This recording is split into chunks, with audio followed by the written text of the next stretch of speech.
Dear students, आज हम gravitation का नेक्स्ट पार्ट शुरू कर रहे हैं, जिसमें हमने कल weight of an object on the surface of moon निकाला था। Weight of object on moon is equal to में क्या होता है, weight of object in earth divided by 6। Now we will discuss about thrust. Thrust अपने आप में इसके कई नाम हैं। इसको फोर्स भी कहते हैं, अपवर्ड थ्रस्ट भी कहते हैं, ड्रैग भी बोलते हैं, DRAG ड्रैग भी बोलते हैं। ये सब फोर्स के ही नाम हैं। थ्रस्ट होता क्या है, जब हम जैसे किसी वाल पर हम कोई भी नेल कील को लगाते हैं तो हम ऐसे फोर्स लगाते हैं थंब से। तो दीवार पे कील को या कार्डबोर्ड पर कील को लगाते वक्त हम फोर्स कैसे लगाते हैं, परपेंडिकुलर। कैसे डालते हैं, परपेंडिकुलर 90 डिग्री से। परपेंडिकुलर डायरेक्शन को नॉर्मल भी बोलते हैं। तो थ्रस्ट अपने आप में क्या होता है, the total force exerted by the body perpendicular to the surface. वो फोर्स जो बॉडी लगाए किसी भी सरफेस पे परपेंडिकुलरली, जो हम फोर्स लगाएं किसी भी सरफेस पे परपेंडिकुलर नॉर्मली, तो उस फोर्स को याद रखना हम क्या बोलते हैं, thrust. Its unit is also Newton, SI, और CGS यूनिट डाइन, याद रखना। फोर्स वैसे क्या कहा था आपको, फोर्स क्या होता है, द पुश और पुल, जो चेंज कर दे, चेंज करने की कोशिश करे, स्पीड को इंक्रीज कर दे और इंक्रीज करने की कोशिश करे, डायरेक्शन चेंज कर दे या डायरेक्शन चेंज करने की कोशिश करे, उसे हम क्या बोलते हैं, फोर्स। वहाँ पे हम परपेंडिकुलर एंगल की बात नहीं करते। जब भी हम परपेंडिकुलर की बात करेंगे, नॉर्मल की बात करेंगे, तो उस फोर्स को हम क्या कहेंगे, थ्रस्ट। तो clear, the total force exerted by the body perpendicular to the surface is known as thrust. Its unit is newton और डाइन। क्लियर। अब now we will discuss about pressure. Pressure आप 7th 8th में भी पढ़ते आए हो। Pressure क्या होता है, फोर्स अपॉन में area. It is also written as thrust upon में area. It is defined as the force acting perpendicular on unit area of the surface is called pressure. आप सबको पता है, हम किसी भी लिक्विड को यदि किसी वेसल में डाल देते हैं तो वो वेसल के अंदर जो लिक्विड है वो वेसल की वॉल्स पर क्या लगाता है, फोर्स लगाता है। और वो फोर्स कैसे होता है, परपेंडिकुलरली होता है। उस फोर्स को हम क्या बोलते हैं, थ्रस्ट। तो आपको याद रखना है, force acting perpendicular on unit area of the surface is called pressure. Pressure क्या हो गया, थ्रस्ट अपॉन में एरिया। थ्रस्ट यानी फोर्स, फोर्स की यूनिट क्या होगी, SI न्यूटन। एरिया की क्या होती है, मीटर पर स्क्वायर, तो इसकी यूनिट क्या होगी, न्यूटन पर मीटर स्क्वायर। इसकी डिस्कवरी जो साइंटिस्ट पास्कल ने की थी, उसके नाम पे इसकी रिस्पेक्ट में यूनिट्स को हम कई बार न्यूटन पर मीटर स्क्वायर को क्या बोलते हैं, पास्कल भी कहते हैं। CGS यूनिट्स क्या होगी, डाइन पर सेंटीमीटर स्क्वायर। अब ये कुछ कंसिक्वेंसेज दी हुई है प्रेशर की। कंसिक्वेंसेज यानी एप्लीकेशंस ऑफ प्रेशर। आपने देखा है रेलवे की जो ट्रैक्स होती है, उनकी दो लाइंस के बीच में, दो पटरियों के बीच में हम स्लीपर्स लगा देते हैं लकड़ी के या सीमेंट्स के। वो इसलिए लगाए जाते हैं कि जितना एरिया चौड़ा होगा, आपको पता है प्रेशर क्या है, फोर्स अपॉन में एरिया। एरिया अपॉन में है, इन्वर्सली है। इन्वर्सली वाली यदि चीज़ ऑब्जेक्ट ज़्यादा होगा तो ऊपर वाला कॉरस्पॉन्डिंग वैल्यू क्या होगी, कम होगी। यदि अपॉन में जो इन्वर्सली है वो ज़्यादा होगी तो साइड वाली चीज़ कम होगी, और यदि कम होगी तो साइड वाली चीज़ क्या होगी, ज़्यादा। यदि एरिया कम हो दो रेल लाइंस के बीच में, तो एरिया कम होगा तो जो रेल है वो प्रेशर क्या लगाएगी, ज़्यादा। एरिया ज़्यादा होगा तो प्रेशर क्या लगाएगी, कम लगाएगी। तो हमेशा याद रखना, railway tracks are laid on large size wooden sleepers, ताकि उन दो लाइंस के बीच में एरिया ज़्यादा हो, और जब रेल उसके ऊपर से पास हो तो प्रेशर क्या लगे, कम। एरिया ज़्यादा होगा तो प्रेशर क्या लगेगा, कम। आपने देखा है जो स्कूल बैग्स होते हैं, उनकी जो स्ट्रिप्स होती हैं वो क्या होती हैं, वाइड होती है।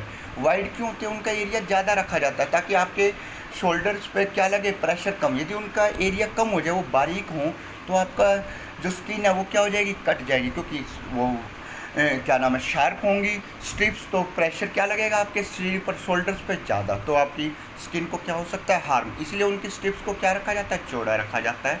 सिमिलरली आपने देखा है घरों में जो हम नाइफ़ यूज करते हैं, यदि वो आगे से ठीक हो जाए, यानी उसका एरिया क्या नाम है, कटिंग एरिया ठीक हो जाए, तो प्रेशर क्या लगेगा, कम। यदि वो कटिंग एरिया शार्प होगा, यानी उसका एरिया क्या होगा, कम होगा, तो आपको पता है वो वो किसी भी चीज़ को जिसको काटेगा उस पर प्रेशर क्या लगेगा, ज़्यादा। तो इसलिए जो नाइफ़ की जो शार्प एज होती है वो मोर इफेक्टिव होती है कटिंग ऑब्जेक्ट्स देन ए ब्लंट नाइफ। ब्लंट क्या होता है, जिसके आगे वाला एरिया क्या हो, मोटा हो। शार्प माने जिसका बारीक हो, बारीक होगा तो एरिया कम होगा तो प्रेशर क्या लगेगा, ज़्यादा। तो ये कुछ एप्लीकेशन है जो आपने पढ़नी है। अब है प्रेशर इन फ्लूइड्स। पहले तो फ्लूइड्स होता है क्या, आपने लिक्विड्स पढ़ा है। फ्लूइड्स क्या होते हैं, गैसेस भी हो सकती है, लिक्विड्स को भी हम फ्लूइड कहते हैं। फ्लूइड्स क्या होते हैं, वो सब्सटेंस जो फ्लो करने लगे फोर्स लगाने की वजह से उनको हम क्या बोलते हैं, फ्लूइड। लेकिन सॉलिड तो सॉलिड है, वो मोशन नहीं करेंगे।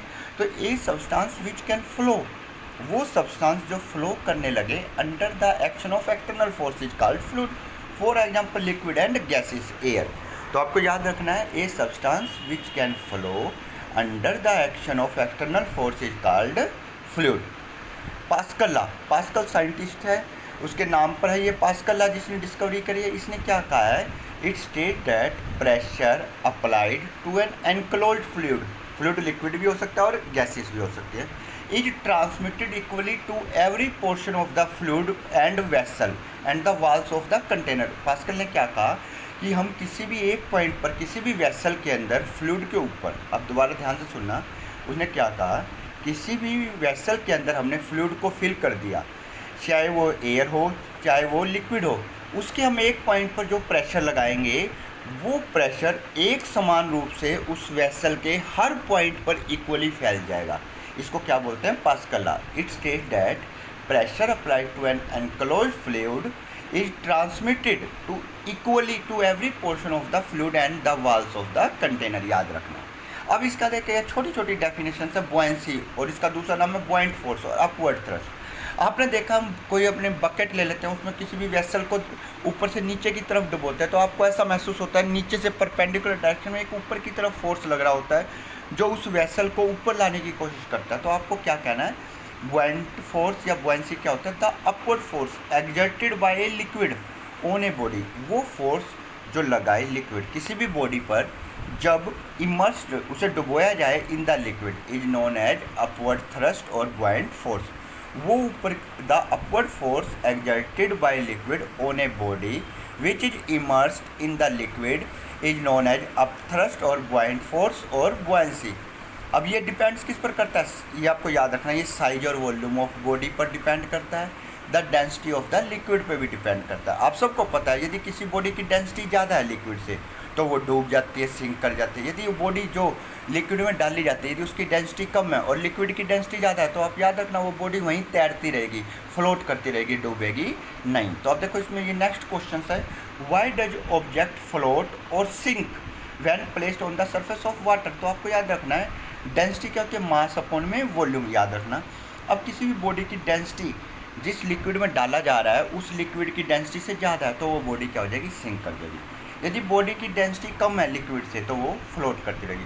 तो ये देखिए मैं अब रिवाइज करा रहा हूँ, object floats on the liquid if the density of the object is less than the density of liquid, an object sinks in the liquid if density of the object is greater than the density of liquid. अब देखिए, आपने देखा था cork floats while the nail यानी कील sink because of the difference in their density. जो cork होता है उसकी डेंसिटी लेस होती है और जो नेल्स जिसे हम कील भी बोलते हैं उसकी डेंसिटी लिक्विड से ज़्यादा होती है, तो इसलिए वो सिंक कर जाती है। जैसे आपने पढ़ा है, बड़े बड़े जो शिप्स हैं वो वाटर के ऊपर तैरते रहते हैं, जबकि एक बारीक सी नेल सुई वो क्या होते हैं, नीडल, डूब जाते हैं। क्यों डूब जाते हैं, क्योंकि जो शिप होता है उसका वॉल्यूम क्या होता है, ज़्यादा, तो उसकी डेंसिटी क्या हो जाएगी, कम।